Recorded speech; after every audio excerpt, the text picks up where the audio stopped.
ثنا ظہیر اور آپ دیکھ رہے ہیں پروگرام دینی مکالمہ حافظ ابراہیم کے ساتھ۔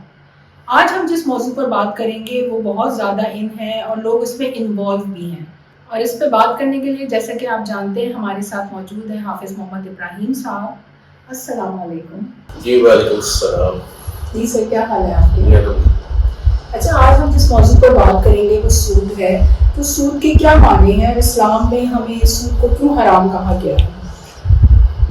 دیکھیے، سود جو ہے وہ ہماری اسلامی جو ہدایات ہیں معیشت کے بارے میں ان میں سے ایک ہے، اور اسلام نے جو اکنامکس کے حوالے سے معیشت کے حوالے سے جو قانون دیا ہے اس میں جو ایک بیسک بات بتائی ہے، سب سے بنیادی بات وہ ہے کہ لا تأکلوا أموالکم بالباطل، کہ لوگوں کے مال تم غلط طریقے ناجائز طریقے سے مت کھاؤ۔ سود بھی انہیں میں سے آتا ہے، بلکہ شاید اس کی سب سے بڑی قسم ہے۔ اس کی ہم جب تعریف کریں گے تو پھر اس میں واضح ہو جائے گا کہ اس میں اصل مسئلہ کیا ہے۔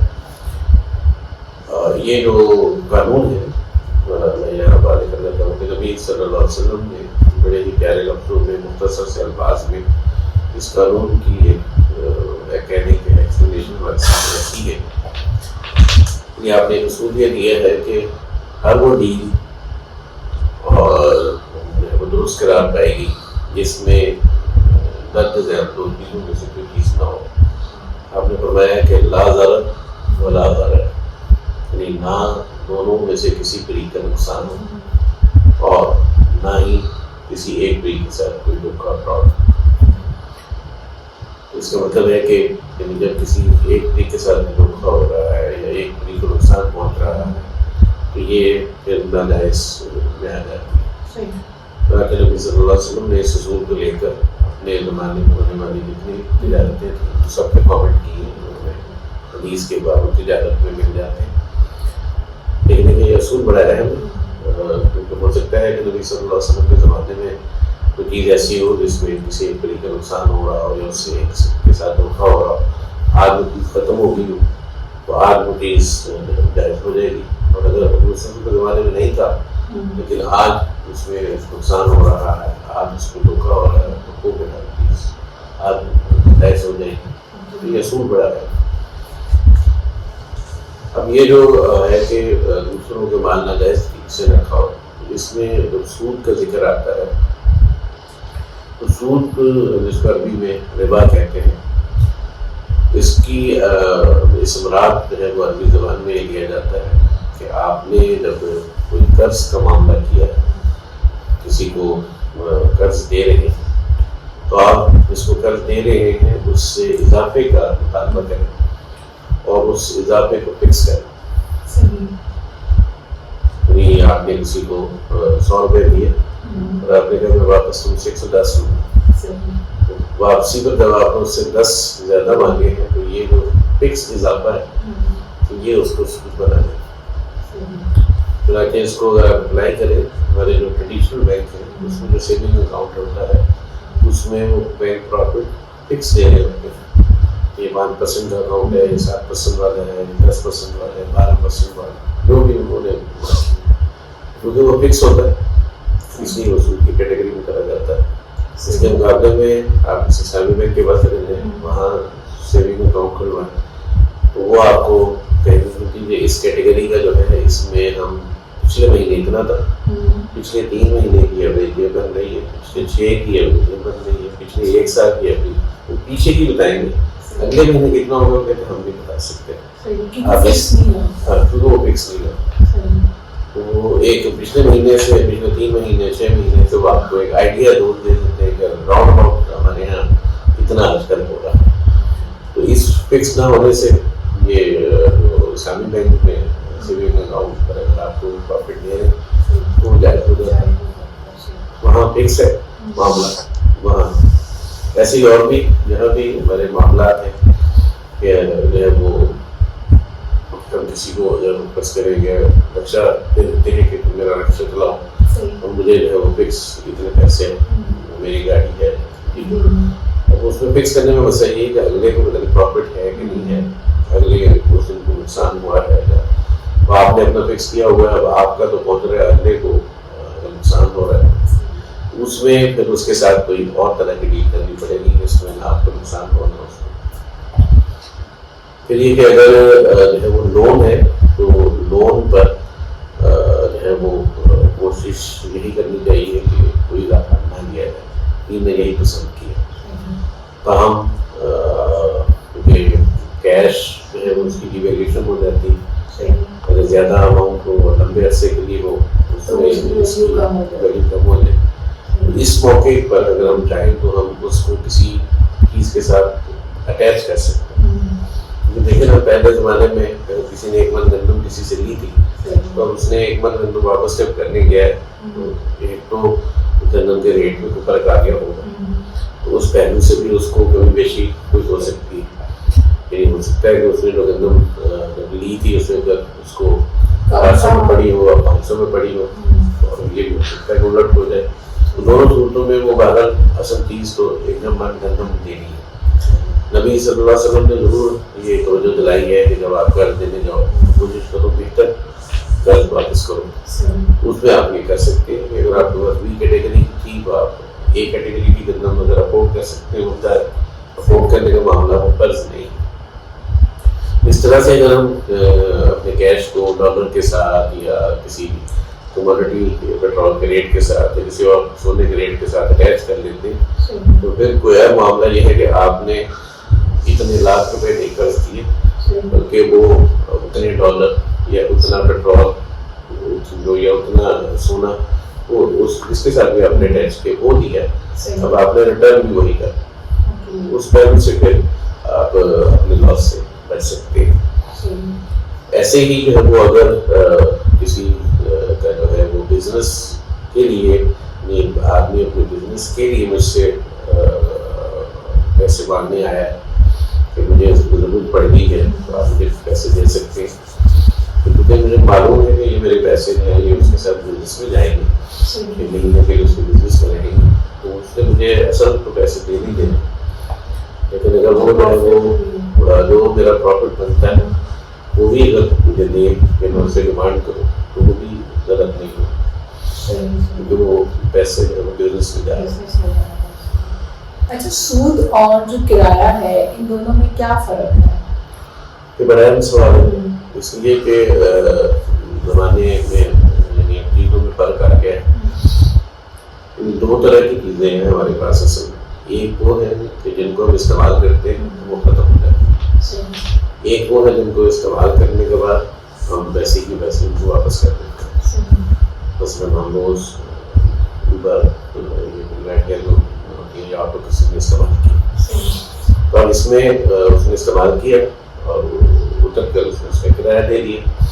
ہم گاڑی استعمال کرتے ہیں، دکان استعمال کرتے ہیں، یہ بھی اسی ہے کہ ہم اپنے پروگرامس کے لیے کیٹرنگ کا استعمال کرتے ہیں، کا سامان لیتے ہیں. یہ ساری چیزوں میں ہم چیز کو استعمال کر رہے ہیں اور استعمال کر کے واپس کر دیتے ہیں. اگلا ہم سے اپنی چیز کو استعمال کرنے کا کرایہ لیتا ہے. تو یہ استعمال جو چیز استعمال کر کے واپس کی جا سکتی ہے اس کو استعمال کرنے کے نتیجے میں جو لیا جاتا ہے وہ کرایہ وصول نہیں. اس کے مقابلے میں وہ چیزیں کہ جو استعمال کرنے سے ختم ہو جاتی ہیں، جیسے میں نے کسی سے 1 من گندم لی ہے تو میں اس کو استعمال کر لوں گا تو مجھے اس کو دوبارہ کما کر ریپروڈیوس کرنی ہے. تو اس موقع پر اللہ تعالیٰ کہتا ہے کہ آپ جب آپ زیادتی کا اس سے مطالبہ کریں گے تو یہ اس کے ساتھ ظلم ہوگا، اور اس ظلم کی وجہ سے سود کو ناجائز ٹھہراتا ہے. اور کیش کا مطلب یہی کہ کیش بھی جو ہم استعمال کرتے ہیں، آج میں نے کسی سے ادھار لیا ہے اس کو استعمال کروں گا، اب کل مجھے وہ اس کو واپس کرنا ہے، اس سے پیسے بھی مجھے لانے اور اپنے استعمال کے پیسے بھی لانے. اس لیے جو ہے وہ آپ یہی دیکھیں کہ جب انسٹالمنٹ میں یا گاڑی کس کو لی جائے یا گھر کس کو لیا جائے پلاٹ وغیرہ، تو اس میں بھی جو چیز ہے جو لی جاتی ہے ایڈیشن، اس کا نام کچھ بھی لے لیں، موٹیو کہیں اس کو سود کہیں، وہ اصل میں تو کرایہ. اب یہاں بھی دیکھیے کہ اسلامی بینکوں اور دوسرے بینکوں میں فرق یہی ہے. اسلامی بینک کی جب اپیل کرتے ہیں تو وہ اس کو کہتے ہیں ہم آپ سے اجارہ لیں گے، بہت کم لوگوں کو معلوم ہے کہ اجارہ اصل میں کرایہ کی بھی ٹیکسی کو کہتے ہیں اور اجارہ کرایہ کو کہتے ہیں. تو وہ آپ سے جو ایڈیشن میں لیتے ہیں وہ آپ سے وہ کرایہ. اب آپ نے ایک چیز 3 مہینے میں آپ نے اس کی قسطیں اتار دی تو آپ سے 3 مہینے کا کرایہ لیا جائے گا. آپ نے 6 مہینے میں قسطیں اتار دی تو اب آپ کا کرایہ زیادہ ہوگا.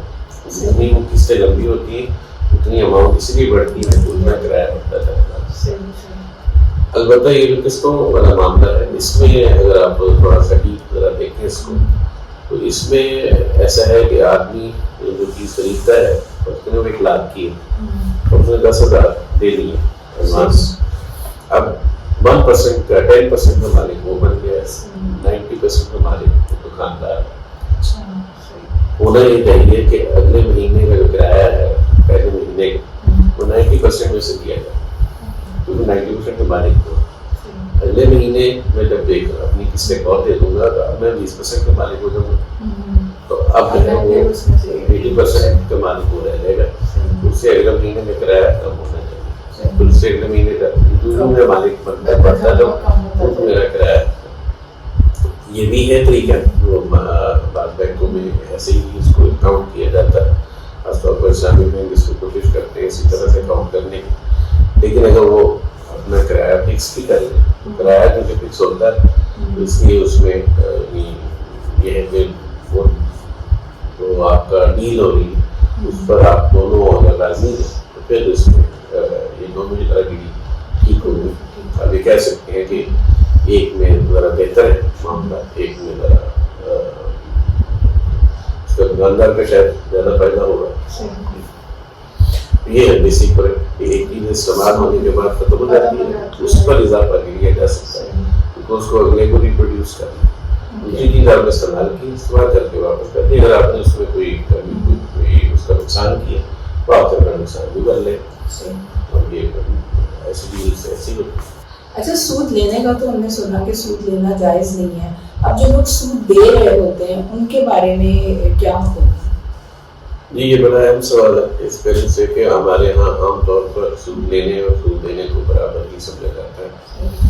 اس کی پیچھے شاید ایک وجہ یہ ہے کہ سود سے ہلکی چیز ہے رشوت, اور اس کے بارے میں وہ ابھی سمجھاتے ہیں رشوت لینے والا اور دینے والا تو لوگ پھر اسی پر اس کو بھی قیاس کر لیتے ہیں. لیکن اس کی ایک دوسری وجہ یہ ہے کہ جو ایک حدیث ہے جس میں آپ سب نے سود کے حوالے سے اور لوگوں کو بھی برابر کا گنہگار شمار کیا ہے, اس میں ایک لفظ ہے جو استعمال ہوا ہے اس کا ترجمہ درست نہیں کیا گیا. اس کی وجہ سے اس کا ترجمہ جب کر دیا جاتا ہے سود دینے والا تو پھر وہ بات آ جاتی ہے. تو ایک تو یہ کہ اگر ہم اس لفظ کا ترجمہ صحیح کر کے سمجھ لیں تو پھر بات بھی سمجھ میں آ جائے گی.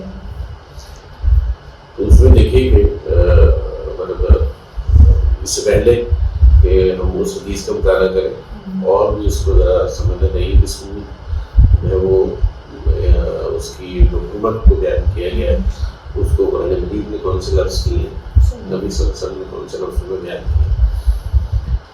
قرآن نے اس کو اللہ اور اس کے رسول سے کہا لوگ سود لینے سے باز نہیں آ رہے اور اللہ اور اس کے رسول سے جنگ کر رہے ہیں. اس سے معلوم ہوتا ہے کہ معمولی درجے کا گناہ نہیں. نبی صلی اللہ علیہ وسلم نے بڑی ایک کراہت والی مثال ہمارے سامنے رکھی. آپ نے فرمایا کہ اگر سود کے 70 حصے کیے تو اس کا جو سب سے چھوٹا یعنی ایک حصہ رہ جاتا ہے وہ بھی اس کے برابر ہے کہ ایک آدمی اپنی ماں کے ساتھ سگی ماں کے ساتھ زنا جیسے مطلب. تو آپ نے اس کی کراہت کو بہت بیان کر دیا. ظاہر ہے اب اتنی بات سننے کے بعد تو آدمی ہر آدمی سے بچنا چاہے گا. تو دیکھیے دین کا اصول یہ ہے کہ آپ نیکی کے کام میں تعاون کریں گے تو آپ کو ثواب ملے. آپ گناہ کے کام میں تعاون کریں گے تو آپ کو گناہ ملے. اور ہم اپنے بھی استعمال کرتے ہیں کہ فلاں جو ہے وہ مجرم تھا اور فلاں اس کا شریک جرم, اس نے جرم میں کوئی نہ کوئی کسی طریقے سے معاونت کی.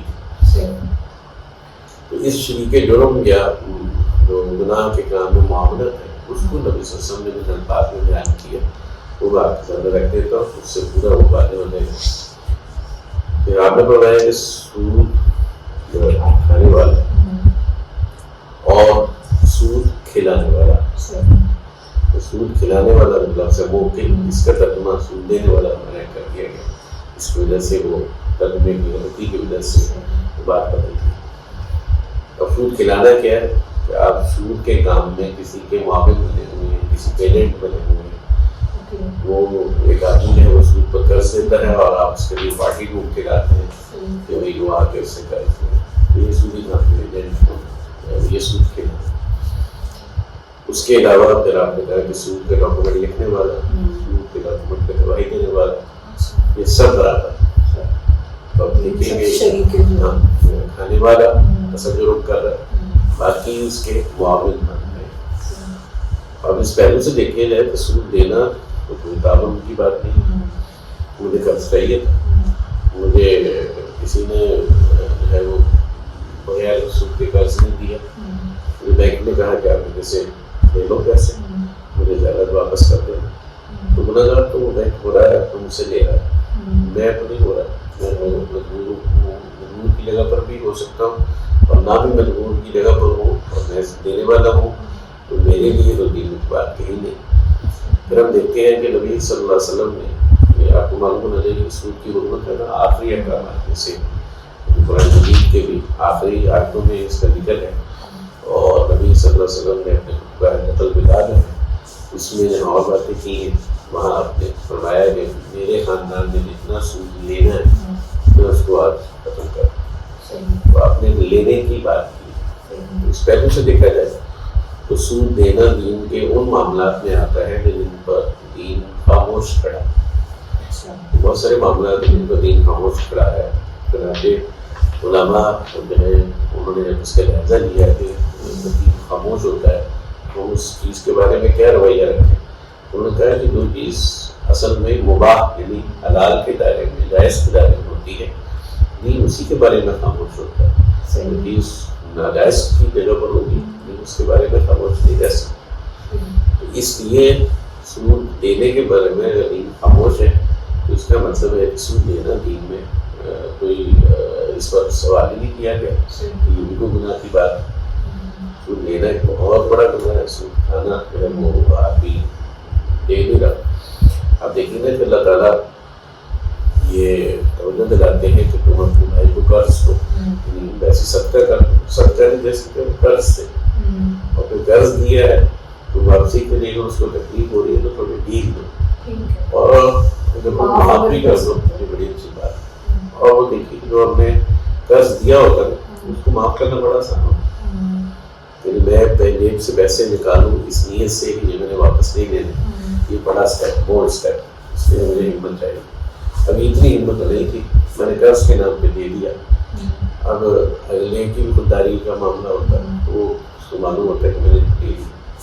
اب اگر اندر میں نے نیت کی ہو کہ میں نے واپس نہیں لینا، یہ بہت ہی اچھی بات ہے. بعض لوگ ایسے کرتے ہیں تو قرض کے نام پر دیتے ہیں، لیکن انہوں نے نہ کبھی اس کی لکھت پڑھ کی ہوتی ہے نہ مانگنا ہوتا ہے. کیونکہ اصل تو دینے کی نیت سے دیتے ہیں کہ نام اس کو قرض کا دے گا. لیکن اگر میں نے قرض ہی کی نیت سے لیا تھا اور اگلے نے واپس کر کے اس کو مشکل ہو رہی اور میں اس وقت بھی فیصلہ کروں کہ یار میں معاف بھی کر دیتا ہوں، آپ دیکھیے کہ کیونکہ وہ پیسے ہاتھ سے نکل چکے اور ان کو معاف کرنا بڑا آسان ہے. تو مطلب یہ دونوں پہلے کے قرض میں آسانی بھی دینی چاہیے اور اگر آپ اس کو معاف کر دیں سب کر دیں بڑی اچھی بات ہے. تو دین تو اس جگہ پہ کھڑا ہے. اب اگر مجھے کہیں دینا پڑ رہا ہے تو اس سے مطلب ہے کہ دین نے اس کو کوئی بات اٹھائی نہیں. میں کوئی گناہگار نہیں ہو رہا، نہ میں اس کو تعاون کر رہا ہوں. آج لینے والے ختم ہو جائیں تو دینے والا آپ کے ختم ہو جائے. مجھے اس کو دے گا نہیں یہ حرام ہے، بس پھر دینے والے تو آٹومیٹکلی ختم ہوتا ہے. ویسے تو آپ نے بہت اچھی طرح سے اس کو کلیئر کیا ہے، لیکن ایک چھوٹا سا پیغام خاص طور پہ تاکہ جو لوگ ہیں اس کو لینا چھوڑ دیں. دیکھیں مطلب میری پیسہ جو ہے وہ اللہ تعالیٰ نے بتایا ہے کہ انسان کی جو ٹیسٹ ہے سب سے بڑے ٹیسٹوں میں سے یہ ہے کہ انسان مال کی محبت میں بڑا سخت ہے. تو اس پہلو سے اللہ تعالیٰ نے کہا کہ